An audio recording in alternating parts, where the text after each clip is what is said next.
अस्सलाम वालेकुम नाज़रीन, इस्लामाबाद टाइम के प्रोग्राम में आऊं तव्हांजो मिज़बान मुदस्सिर हुसैन।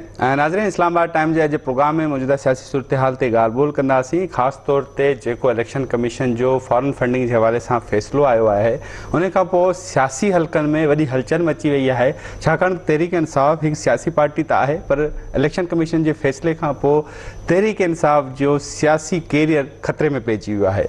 इन मामले ते इन सां गॾोगॾु सिंध में जेकी पीपल्स पार्टी जी हुकूमत आहे, पीपल्स पार्टी छा कमु करे रही आहे, उन मामले ते भी ॻाल्हि ॿोल कंदासीं। अॼु असां सां गॾु मौजूद आहिनि सेनेटर निसार करोड़ साहब, पाण पीपल्स पार्टी सिंध जा सदर भी आहिनि, सीनियर रहनुमा आहिनि पाकिस्तान पीपल्स पार्टी जा। उन सां ख़ुसूसी गुफ्तगू कंदासीं, इन सॼे सियासी सूरत हाल ते भी उन जो ख़्यालात मालूम कंदासीं। साईं वॾी महिरबानी। तव्हांजी महिरबानी साईं, तव्हांजी महिरबानी। Thank you sir. Nisar sahab, थोड़ी ॻाल्हि कंदासीं फॉरेन फंडिंग केस के हवाले सां। छाकाणि त पीपल्स पार्टी जे लाइ हिकिड़ो तासुर आहे, हमेशह इहो रहियो आहे त पीपल्स पार्टी हिकु जमहूरी पार्टी आहे ऐं हू कॾहिं न चाहींदी त को सियासी पार्टी जो कैरियर ख़तमु थी वञे। तव्हां हिन मामले ते कहिड़ो स्टैंड था वठो? ही मसलो एॾो सवलो न आहे। हिन फ़ैसिले जे लाइ क़ौम 8 साल इंतज़ारु कयो आहे। इन्हनि 8 सालनि में तहरीक इंसाफ़ 25 दफ़ा पोस्टपोन कराइण जी कोशिशि कई आहे। हिन में 90 खनि हेयरिंग्स थियूं आहिनि ऐं महीने ॾेढ खां ही फ़ैसिलो महफ़ूज़ थियल हुयो। बिल्कुलु असीं ॾिसूं पिया, सोचूं पिया त 2014 जो ही दाख़िल थियल केस हिन महिल ताईं छो इल्तवा में पियो आहे। जॾहिं नवाज़ शरीफ़ साहब ते इल्ज़ाम लॻा त उन्हनि खे 8 साल कोन लॻायऊं। जॾहिं ज़रदारी साहब जा नाला पिया अचनि त उन्हनि साल बि 8 साल कोन लॻायऊं। हिन ते 8 साल छो लॻा? ही कंहिं इंडिविजुअल जो केस न आहे, ही पार्टी जी फंडिंग आहे। पार्टी जेका हुकूमत में भी हुई, पार्टी जेका उन खां अॻु में अपोज़िशन में भी रही, पार्टी जंहिं चवंदी रही आहे त मां 22 साल पाकिस्तान जे लाइ सोचींदो रहियो आहियां, जदोजहद आहे मुंहिंजी, ऐं जदोजहद खां पोइ मां हिते पहुतो आहियां जो वज़ीर आज़म जी कुर्सीअ ते वेठो आहियां। इलेक्शन कमीशन जॾहिं अनाउंसमेंट कई आहे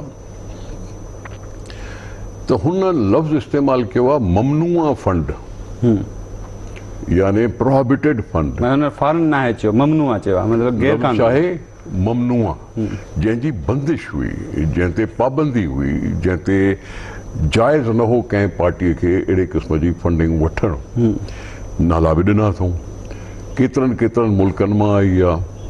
इन में ॿियनि यूरोपियन मुल्कनि जो बि नालो आयो आहे, अमेरिका, बरतानिया, भारत, अलाए ख़बर न आहे इज़राइल जो आयो आहे अलाए न आयो आहे, पर अहिड़े क़िस्म जा मुल्कनि जा नाला आया आहिनि। हाणे के ऑफशोर कंपनियूं हूंदियूं, के न हूंदियूं, के गैर मुल्किन जा फंड हूंदा या कंहिंजा पाकिस्ताननि जा फंड हूंदा, पर लफ़्ज़ आहे ममनुआ फंड। हाणे ममनुआ फंड जेको हिननि खे करोड़नि में ऐं डॉलरनि में कठो थियो आहे, हेतिरनि सालनि खां थियो आहे। इहो ईअं थी नथो सघे त इन ममनुआ फंडिंग जे बारे में पार्टी जे चेयरमैन खे ख़बर न हुजे। पार्टी जे सरबराह इमरान खान चवंदो आहे न थोड़ी घणी मनी लॉन्ड्रिंग जायज़ आहे। इमरान खान चवे न थोड़ी घणी मनी लॉन्ड्रिंग इंटरव्यू में चयो आहे। जेकॾहिं इंटरव्यू में चयो अथई त पाण खे पाण फासायो अथई।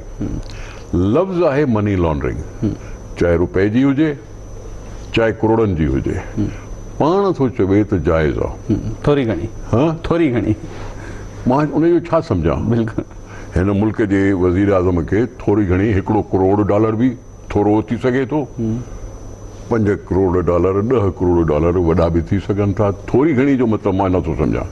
मां इन में बिल्कुलु इख़्तिलाफ़ था कयो त फंडिंग थियणी न घुरिजे कंहिं पार्टी। जेकॾहिं कानून में प्रोहिबिट आहे, जेकॾहिं कानून में ममनू आहे त पोइ न थियणु खपे। चाहे पीपल्स पार्टी के थिए, नून के थिए, कंहिं मां कंहिंजे लाइ छो चवंदुसि, मां सभिनी जे लाइ चई सघां थो।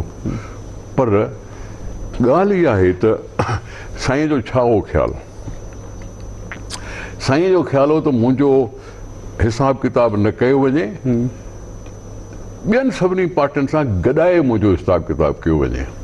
यानी इहो ईअं आहे जीअं हिन मुल्क में को मर्डर थिए ऐं अलाए केतिरे ज़माने खां मर्डर थींदा रहिया आहिनि ऐं केतिरे वक़्त खां केस जेके आहिनि इल्तावा में पंदा रहिया आहिनि उन में इहो चए साईं सभिनी खूननि जा फ़ैसिला हिकदमि अनाउंस कयो इहो ईअं आहे ही क़ौम जे क़िस्मत जो खून आहे क़ौम कंहिं ते भरोसो करे उनखे वोट ॾिनो वज़ीर आज़म थियो वज़ीर आज़म थियण खां पोइ हू चोर थो साबित थिए इलेक्शन कमीशन जे फ़ैसिले खां पोइ ऐं क़ौम खे धोखो थो ॾिए क़ौम खे धोखो ॾियण जे लाइ छा चयो आहे त साईं केतिरा अकाउंट ज़ाहिर कया विया केतिरा अकाउंट लिकाया विया किन जो हिसाब किताब ई कोन्हे हाणे जॾहिं अहिड़े क़िस्म जी ॻाल्हि थिए त पोइ ही आसान ॻाल्हि न आहे पर इमरान ख़ान जेको मुतालबो कयो या तहरीक इंसाफ़ जेको मुतालबो कयो त ॿियनि पार्टियुनि जा बि फंड ज़ाहिर थियणु घुरिजनि उहो त बकौल हुनजे त हिन तनाज़ुर में कयो त ॿियनि पार्टियुनि बि फॉरेन फंडिंग वरिती आहे कुझु न आहे उन्हनि केस आहे न हुते जेकॾहिं कंहिं बि पार्टीअ जो पेस आहे त उन पार्टीअ कंहिंखे रोकियो त कोन्हे फ़ैसिले करण खां प्रोसीड करण खां कंहिंखे इलेक्शन कमीशन खे रोकियो त नथनि ही त हुकूमत में हूंदे 25 दफ़ा तो इल्तवा घुरे पोणनि 4 सालनि में इहो जेको केस हलियो आहे इन जा 25 दफ़ा इल्तवा घुरण पर निसार साहब प्रोसीडिंग अदालती प्रोसीडिंग आहे न इलेक्शन उन में त इहो हमेशह रहियो आहे त मूंखे बि धुर ठाहियो वञे हिन केस खे बि जोड़ियो वञे अगरि जुड़ी वञे त मां कुझु नथो चवां मां PMLN हुजे JUI हुजे PPP हुजे ANP हुजे जेको बि आहिनि उन्हनि ते जेकॾहिं केस आहिनि त इलेक्शन कमीशन खे कंहिं रोकियो न आहे उहो केसनि खे प्रोसीड करण ते मतिलबु तव्हां इन चओ था त हाणे नून लीग ऐं PP जो बि जेको उन्हनि दाख़िल कयो उहो बि अची वञे मां थो चवां इमरान ख़ान जो इहो बेहूदा मुतालबो हो त साईं सभिनी खूननि जा हिकु दफ़े अनाउंस कयो रिज़ल्ट सही आहे सभिनी खूननि खे हिकु दफ़े सज़ा ॾियो ईअं थींदो आहे छा केस में कहिड़ी इन्वेस्टिगेशन टाइम ते आहे कोई प्रिलिमिनरी इन्वेस्टिगेशन आहे इंक्वायरी आहे फलाणो आहे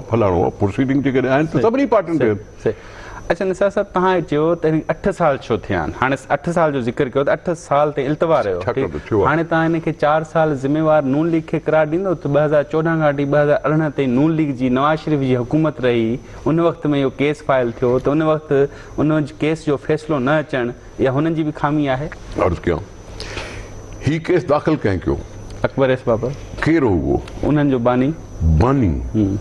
बानीअ केस दाख़िल कयो PMLN कोन कयो पीपुल्स पार्टी न कयो मुंहिंजी ॻाल्हि ॿुधी अर्ज़ु ॿुधी वञो पीपुल्स पार्टी कोन कयो PMLN कोन कयो हुननि जे पंहिंजे फाउंडर पंहिंजे लीडर ते अदम एतमाद ॾेखारे इहो केस हुनखे प्रूफ्स हुया ऐं हुन महिनत कई उन महिनत खणी प्रूफ खणी पहुतो ऐं उन कयो दाख़िल 8 साल जी मां साईं बहानो था ॾियो इलेक्शन कमीशन खे असीं आज़ादु इदारो सम्झूं था या नथा सम्झूं जेकॾहिं ॾिसो असीं कोर्ट खे आज़ादी ॾिनी आज़ादु छॾियोसीं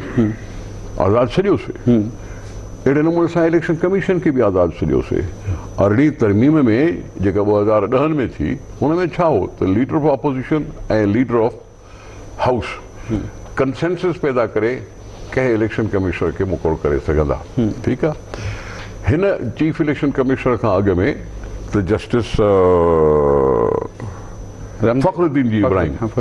फ़खरुद्दीन जी इब्राहिम साहब बि हुयो जंहिं का हिकिड़ी इलेक्शन कंडक्ट कराई 2013 जी शायदि ठीकु आहे कंहिंखे कोई रोके नथो ऐं ॿी वॾी इत्तेफ़ाक़ जी ॻाल्हि छा आहे त इमरान ख़ान क़बूल कयो आहे एतराफ़ कयो अथई ऐलान कयो अथई त मां हिन चीफ इलेक्शन कमिश्नर खे मुक़ररु कयो इस्टेब्लिशमेंट जे चवण ते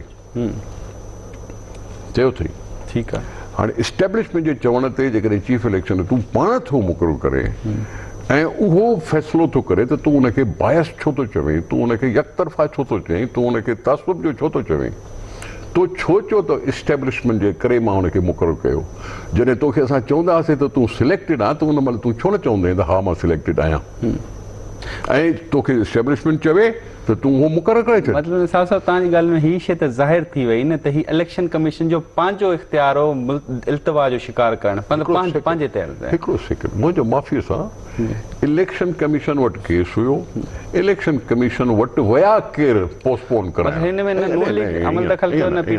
ईअं न केरु वियो पोस्टपोन कराइण उहा जमात वई जंहिं ते सवाल हुयो जंहिंजो केस हुयो उहे विया हिनखे पोस्टपोन कराइण PMLN कोन वई, पीपल्स पार्टी कोन वई, PTI वई त हिनखे पोस्टपोन कयो कंदे कंदे कंदे कंदे 8 साल थिया। सही। हाणे मां हिते कंहिं ॿिए खे छो ॾियो ॾियां? हाणे मां हिकिड़ी अर्ज़ु कयां, तव्हांजे ख़्याल में अगरि हींअर तहरीक इंसाफ़ जी हुकूमत अचे हा त इलेक्शन कमीशन इहो फ़ैसिलो जारी करे हा? सवाल आहे। ॿुधे त पई जारी इलेक्शन करे कमीशन, न इलेक्शन कमीशन ॿुधे पई, हुन हेतिरियूं हियरिंग्स कयूं, इन जे हुकूमत में हुननि फ़ैसिलो महफ़ूज़ रखियो, हुन जी हुकूमत वञण खां पोइ फ़ैसिलो महफ़ूज़ कोन थियो आहे। वञण खां पोइ 22 तारीख़ ते पोएं महीने। चलो ठीकु आहे, महफ़ूज़ थियो, ओके, मां करेक्टेड, आई एम करेक्टेड। पर इलेक्शन कमीशन खे जॾहिं मां चवां थो आज़ादु ऐं हू बि चवे थो आज़ादु, इलेक्शन कमीशन जूं रिज़ल्ट मञियूं अथई, जॾहिं इलेक्शन कमीशन जूं रिज़ल्ट्स इमरान ख़ान मञियूं आहिनि त पोइ हुनखे कीअं थो चए थो आज़ादु न आहे? ब्रेक वठूं था नसार साहब, अॼु ते कंटिन्यू नैब जो अलॻि इशू आहे, नैब जो अलॻि इशू आहे त नैब ते असांजो पहिरियों एतिराज़ इहो आहे त कंहिं बि घुमंदड़ माण्हू खे चवे त तव्हां पंहिंजे वसाइल खां वधीक तव्हांजो रहण सहण जो तरीक़ो आहे, इहो कंहिंखे बि इहो ब्लैक लॉ आहे त साईं लिविंग बियॉन्ड योर मीन्स, जेको इहो नैब जो हुयो।